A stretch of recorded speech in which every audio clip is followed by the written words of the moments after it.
Salut à tous. Et salut à tous, Donc, on est Robin et Ludo. c'est ça, Tranquillement. et c'est le retour, c'est la rentrée. Exactement. On enregistre le 1er septembre, rentrée scolaire, petit cartable, petit crayon, petite trousse, on a tout. Après avoir pris les vacances, vu qu'en août on n'a rien foutu, pas une seule vidéo.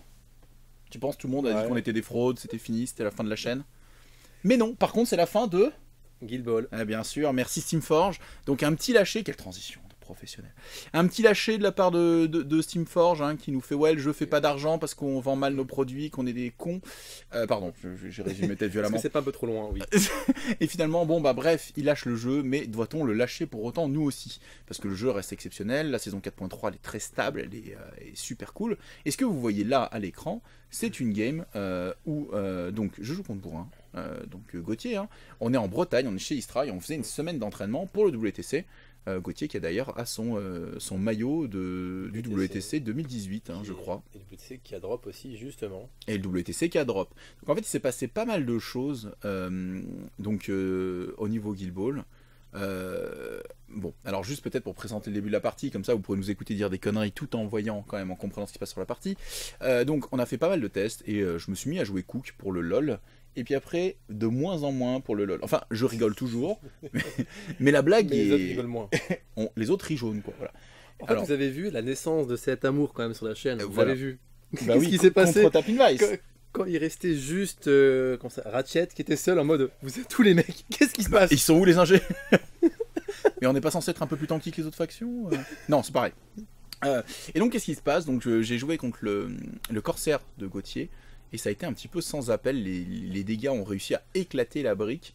Et donc, du coup, on s'est posé la question, mais finalement, le contre ne serait pas le football, tu vois. C'est ça, le yokai. Le yokai Voilà. savonnette. Et donc, du coup, on ne peut que passer un bon moment, parce que Gauthier, qui joue 100% football, donc un Yukai 3 buts, c'est hilarant, c'est forcément génial. Parce que c'est aux antipodes de ses habitudes de gameplay. Lui, c'est le mec qui est très solide sur le zoning, très solide en standoff. Oui, ces factions, c'est Brewer, ça a été Forgeron, si je me rappelle bien. Oui, bien Corsair. sûr, Corsair à fond, depuis longtemps, Corsair d'ailleurs.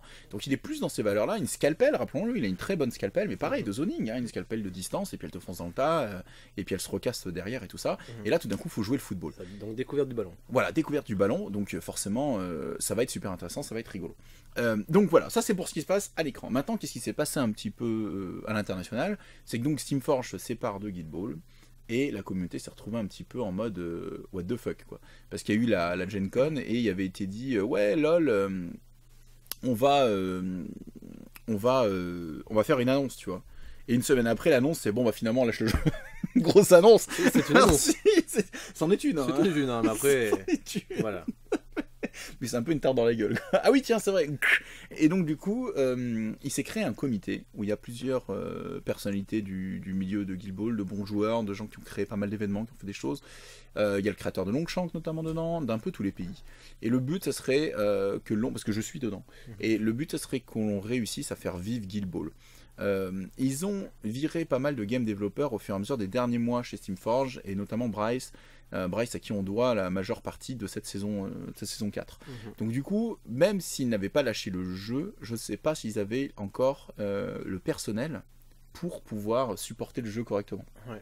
Donc, oui, c'est horrible que le jeu soit lâché par la boîte mère, mais au vu des premiers échanges que j'ai eus avec les gens de la communauté ou quoi, les gens veulent continuer à jouer, et il s'est passé quelque chose d'assez chouette, et Steve Cole il nous a dit, ben ouais, mais finalement, est-ce que c'est pas mieux pour le jeu plutôt qu'avoir un errata tous les 6 mois qui est pas toujours très bien testé, où on se retrouve avec des Midas et vétérans catalystes ou des castes, des azimuts surbuffés, est-ce que ça vaut pas le coup finalement que la communauté, via des playtests, via un comité, gère elle-même l'avancement du jeu? Sachant que la communauté généralement est très très forte sur le jeu, puisque c'est un milieu plutôt compétitif, donc la communauté peut très bien gérer, je pense, le gameplay là-dessus. Voilà. D'autant plus que Steamforge a sorti une bonne partie des gammes, on va dire que 90% des figurines sont sorties, à part les fameuses mineures qui sont pas sorties. Qui sont prévues, le comité a prévu de faire des groupes de création pour ça. Mais à part ça, tout est sorti. Voilà. Donc il y a déjà un gros bloc déjà qui existe. Complètement. Et du coup, ça devient super intéressant de se dire que il est possible de faire ça. Ah, je crois que Bourrin, il lui manque un petit peu d'inf pour faire le foufou. C'est qui? C'est Angel, c'est ça? C'est Angel, ouais. Il voulait marquer avec Angel et il l'a fait dodger. Il la met en menace de Spice. Spice qui est sous charge gratuite, mais je ne pense pas qu'elle est le tool-up.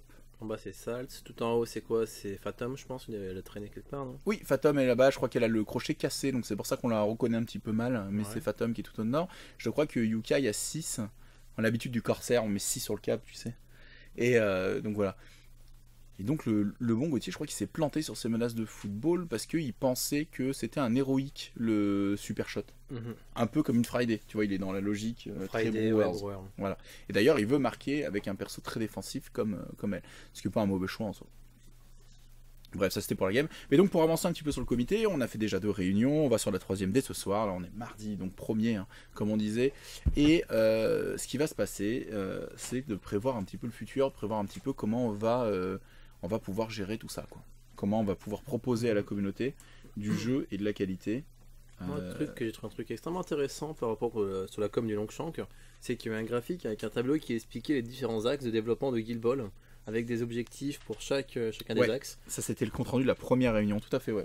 Comme au niveau communautaire, par exemple, pour créer des tournois, au niveau des règles, pour comment dirais-je, les tests, etc., des figurines, et il avait comme ça 4-5 axes. Je crois qu'il y en a 5, il y en a un sur le légal. Non, ouais, il y a la communication, il y a le légal aussi, donc la communication envers la communauté et voir ce qu'on peut faire. Le légal, c'est de voir avec Steamforge, et on a déjà des rendez-vous avec des mecs de chez Steamforge pour voir jusqu'à quel point on peut utiliser certains termes, certains logos, certains trucs comme ça. Voilà. Après, la question, c'est bien sûr si on fait de l'argent ou pas avec. Moi, je vous avouerai que j'étais vachement dans une logique de dire, le comité, il fait pas d'argent, quoi. Le but, c'est juste proposer de l'aide à la communauté, développer le jeu, mais après, voilà. À la fin de la première réunion, moi, ce que moi j'avais essayé de dire à la réunion, c'est que pour moi, Guild Ball, c'est un jeu qui vit au travers des événements et pour les événements. C'est un jeu compétitif. Et en fait, c'est dans les tournois, dans les événements Guild Ball, qu'il existe le plus fort. Sur les forums, il existe ok, mais finalement, discuter du Guild Ball, c'est un jeu qui se joue plus qu'il ne se discute. Donc du coup, c'est un petit peu... Tu vois ce que je veux dire, Ludo, par là. Donc voilà, donc moi j'essaie de dire, il faut très vite remettre un système de tournois internationaux en route et essayer d'aider au mieux la création d'événements. Bien sûr, avec le virus, c'est la merde, donc c'est vraiment compliqué de mettre en place tout ça, mais on sent, enfin pour moi, c'est quelque chose d'assez important. Du coup, quand le WTC a annoncé qu'il serait annulé, ça a été un coup dur, très très gros coup dur pour moi, pour le jeu. Parce que c'est étape par étape, on peut dire ça. Parce que d'abord, Robin il a beaucoup communiqué par rapport justement à l'importance du circuit, etc., des tournois. Oui. Et une fois le combat quasiment mené, comme quoi ça a quasiment marché, juste après, zbla, nouvelle du WTC. Ouais, et ça, c'est vraiment un coup dur parce que le reporter en avril prochain, je crois, c'est quelque chose comme ça. C'est très loin et c'est très loin. Est-ce que les gens voudront toujours jouer au jeu? Est-ce que voilà, c'est ça. Est-ce que les gens seront toujours hype et tout ça? Et d'ailleurs, je fais un choucroute en fin de mois que j'ai demandé la date il y a très longtemps, mais du coup, je l'ai eu que là. Il me faut 6 équipes pour tenir. Il nous manque quelque chose comme 4-5 joueurs actuellement, donc je pense que l'événement pourra avoir lieu. Le but, c'est ça. J'essaie de faire un événement assez rapidement, non seulement parce qu'avec le virus, c'est très dur de se projeter dans le temps, et parce que je pense que si on veut que le jeu survive, il faut montrer des photos d'événements où les gens jouent. Il faut que les gens jouent pour se rappeler, putain, c'est vrai que le jeu il est bon, c'est vrai que les gars sont sympas dans la communauté. C'est vrai que... beaucoup de fois, les parties que tu fais contre quelqu'un par exemple qui n'a pas joué pendant 6 mois ou 7 mois, tu fais une partie, tu fais putain, c'est vrai que ça fait longtemps que ça a vraiment du bien de jouer, etc. À chaque fois, c'est ce qui t'est arrivé quand t'allais dans le Nord, si je dis pas de conneries. Exactement. Quand t'allais faire un tour dans le Nord, tu m'as choqué parce que tu m'as montré une photo, vous étiez 6, je crois, avec toi. Et il y avait 5 Nordiques avec toi.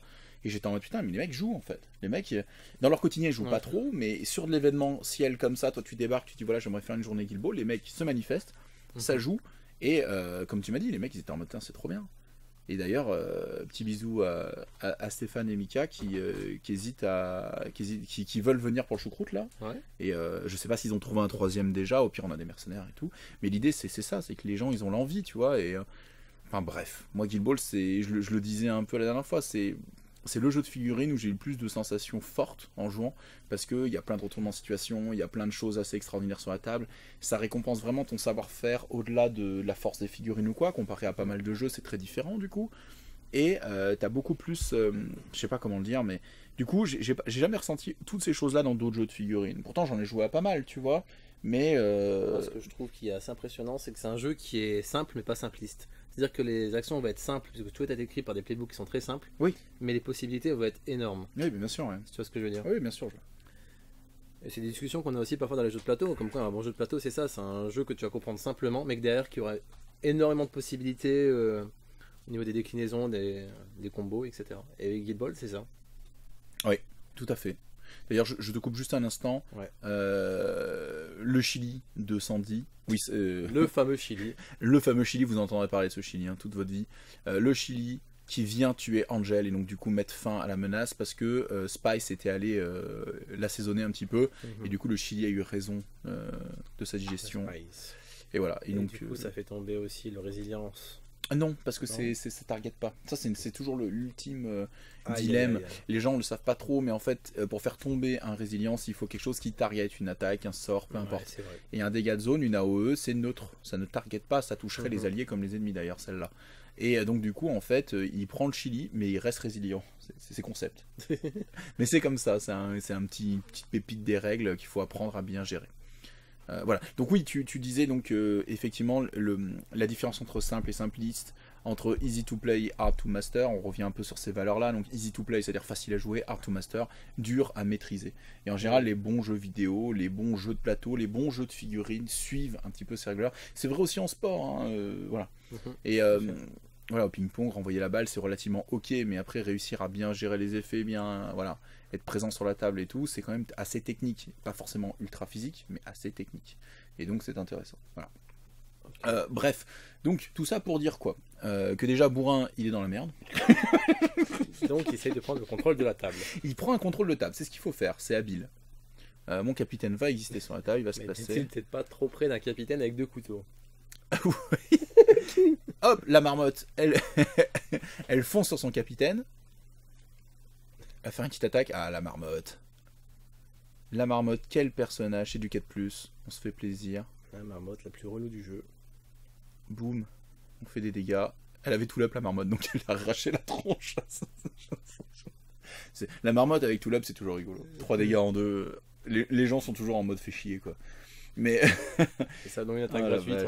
Hein. Ce que j'aime Cook. En ce moment, je suis en train d'en convertir et de les peindre. Là, je suis paradis. Je cherche des petits socles avec du carrelage pour faire un peu cuisine et tout ça en ce moment.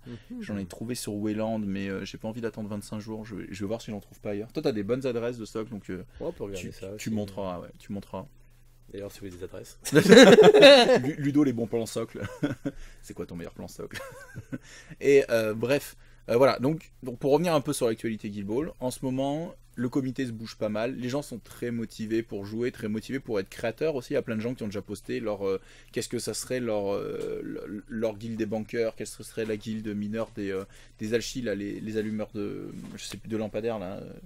Là, je leur ai manqué de respect, mais comme je suis un joueur ingé, j'ai le droit. Mais en gros, voyez ce que je veux dire. Il y a des gens qui ont déjà posté des choses. D'ailleurs, notamment Harald, il m'a montré son concept et tout de guild avec des marqueurs. Enfin, il poserait des lampadaires et tout, qu'il allume et tout. Bref, il y a des choses à faire et c'est super intéressant, c'est super fun. Donc, c'est cool. Il y a une émulsion qui se naît. C'est drôle de voir, parce que ça, il faut en parler. Steamforge annonce la mort du jeu. Le WC drop. WTC drop. Et le shop, il met tout à genre 20 balles les guildes, à 70 balles, tout part. Et là, je vois des posts popper sur Marketplace, machin. Je cherche les mineurs, je cherche machin. Les gens achètent et cherchent des choses alors que le jeu vient de décéder, est annoncé décédé. Ouais. C'est beau, non? Bah moi, j'ai vu, c'était quoi sur Frozen Forge, le nombre de tokens qui a été vendu suite à ça, mais c'était débile. Genre une semaine après, quasiment plus rien n'était disponible. Les gens sont... Il y a eu un rush total. Bah ouais, les gens kiffent le jeu et donc ils sont en mode... C'est maintenant. Bah ouais. Tandis que Spice démonte. Spice a assiste la marmotte. Autant dire que quand il y a marmotte sur quelqu'un et que Spice vient taper. Et là, il a beaucoup d'influence, ce pauvre Yukai.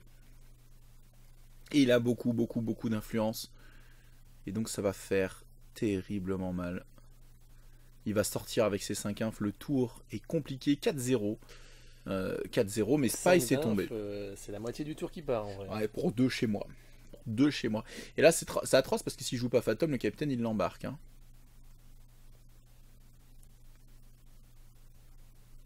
C'est vraiment le plus dur psychologiquement où tu te dis putain, ça casse les couilles. Où tu perds la moitié de ton inf, etc. Ah ouais, c'est dur ça dans Guild Ball. Hein. Quand tu fais le pari d'une survie d'un modèle C'était des très gros 5 pouces, hein, diront certains. Non, c'est une charge, je rigole, ils chargent Shandy. Après, les très bons joueurs, ce qu'ils arrivent à faire aussi, c'est qu'ils sont en mode, il y en a forcément un des deux qui va mourir. Tu vois ce que je veux dire ? Moi, j'adore jouer comme ça, c'est de jouer sur le sandwich au caca poire à lavement, c'est mon expression pour dire ça. En gros, c'est tu vas manger un des deux. Donc tu décides. Tu vas contrer l'un des deux, je vais te donner des points de victoire, c'est un vrai jeu en trade. C'est ça. Mais derrière, moi je vais.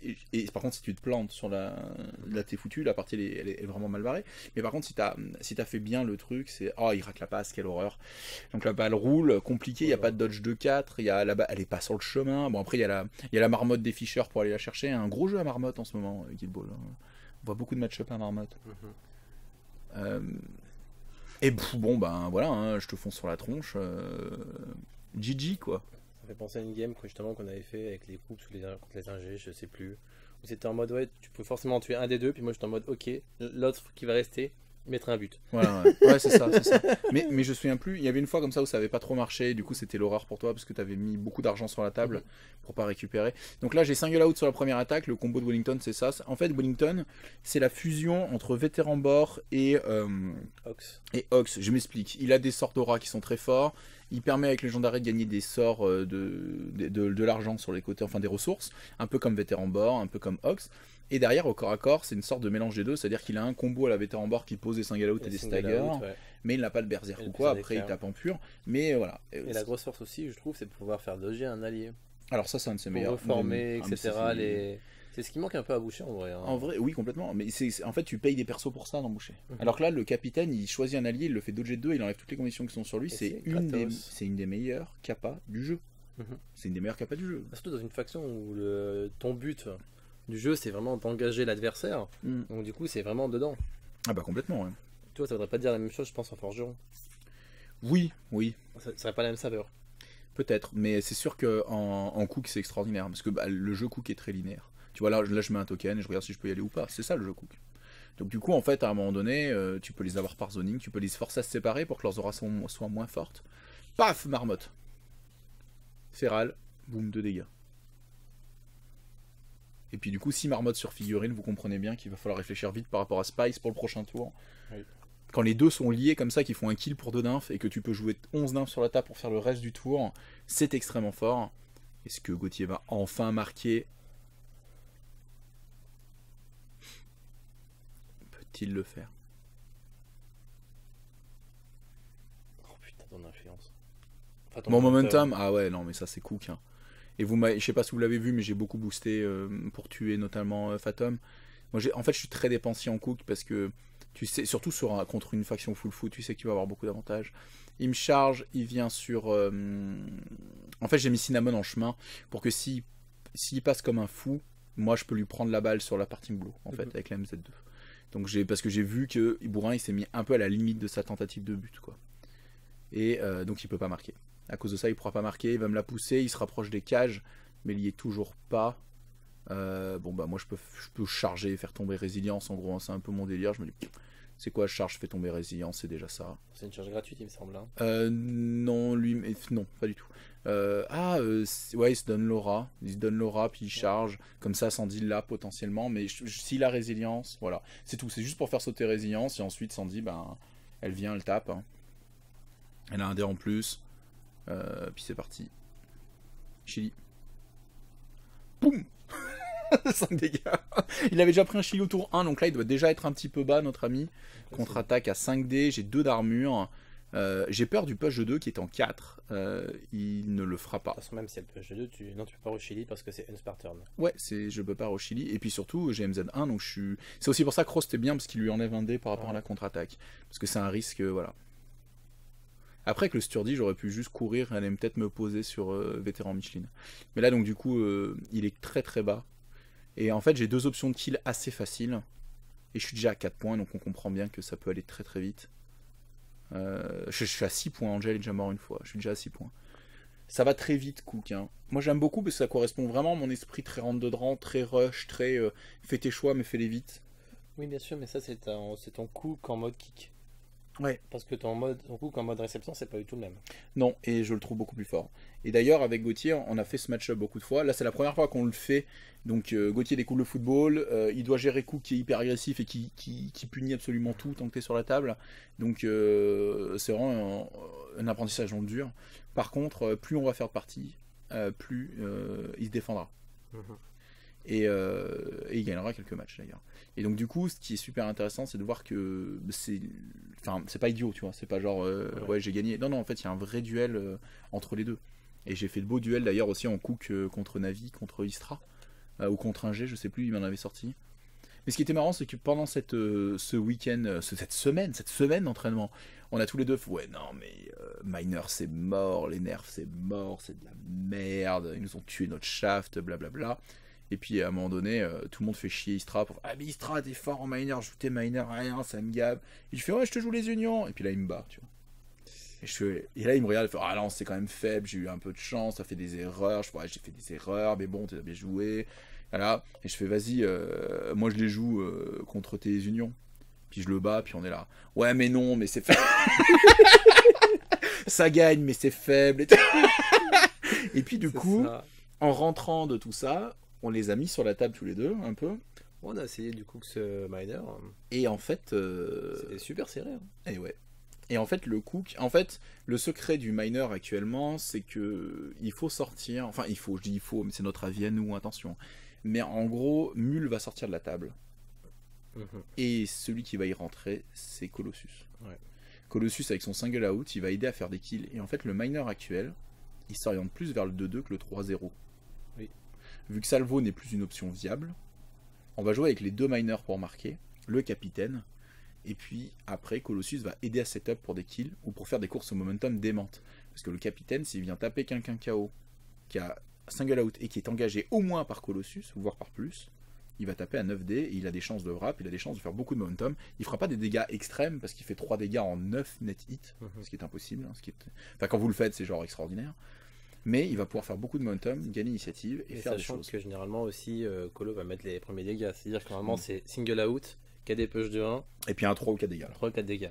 Alors, ce qui va mettre la pression parce que même un Fuse, quelqu'un qui a 10 PV avec 3 attaques à 7D ou 8, il va tuer. Il va finir par tuer. Donc ouais, ça change pas mal de choses pour le jeu Miner. Tous ces gameplays-là existaient chez Miner, mais étaient moins recherchés et moins efficaces que juste jouer hardcore football en fait. Et puis même, il y avait un plaisir à jouer hardcore football. Oui. Là, ce plaisir-là, on nous l'a interdit. Maintenant, il faut se recycler et ce recyclage semble possible. Donc j'ai l'impression que Angel, ah oui, je crois qu'elle a voulu prendre la partie blow. Et c'est non, c'est ça, c'est un KD. C'est un KD. KD en 2. Je crois qu'il avait Nimble avant d'y aller. Mais c'est l'hécatombe. Hein. Ah non, elle meurt? Non, ah ouais, elle meurt sur la partie blow. Oh là là.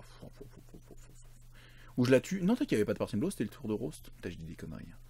Et pourquoi elle avait bougé comme ça du coup? Je la push en la tapant, mais va savoir, peut-être que non. Peut-être qu'elle est morte sur la partie. Ouais, tu la push en direct les way.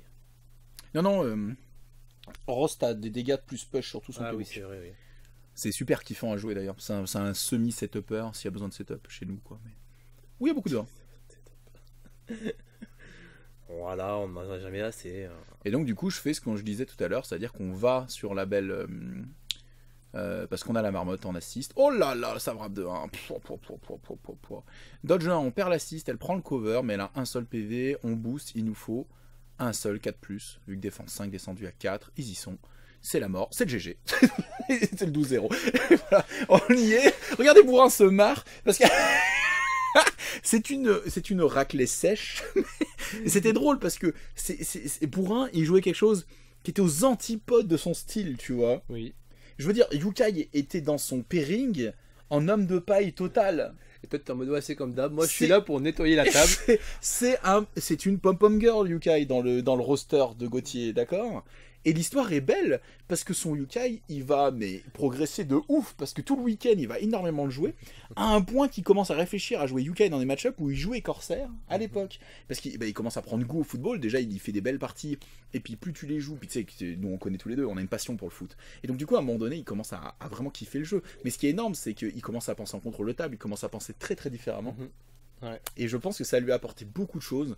Bon, alors cette game peut-être pas beaucoup au début parce que c'était vraiment une raclée sèche, mais derrière il va y en avoir plein d'autres et Gauthier va me mener, on va faire une partie dans la nuit que je vais perdre, le même match-up que je vais perdre, campant la balle sur Sandy à plusieurs reprises, pas très bien joué, je fais des erreurs d'activation de capitaine, c'est dommage qu'on la filme pas celle-là, elle était très intéressante, et il va la gagner mais haut la main, et puis voilà, et je pense que son corsaire aussi a pris du skill, du fait que maintenant les options football soient... Et bien sûr, parce que en fait, tu comprends le football, donc tu comprends comment le gérer. Je dis pas qu'il comprenait pas le football, mais le hard football, le triple but, c'était quelque chose qu'il jouait jamais. Et voilà. Et donc du coup, le fait d'accéder à ça, c'est une corde de plus à ton arc, quoi. Parce que c'est une vision du jeu qui est extrêmement spécifique, quoi. Ouais. Voilà. Et donc du coup, on a passé un super moment. Quand on est allé voir les Bretons, on s'est vraiment beaucoup amusé. On a passé un super moment. Au point que, même toi, Ludo, tu vas venir.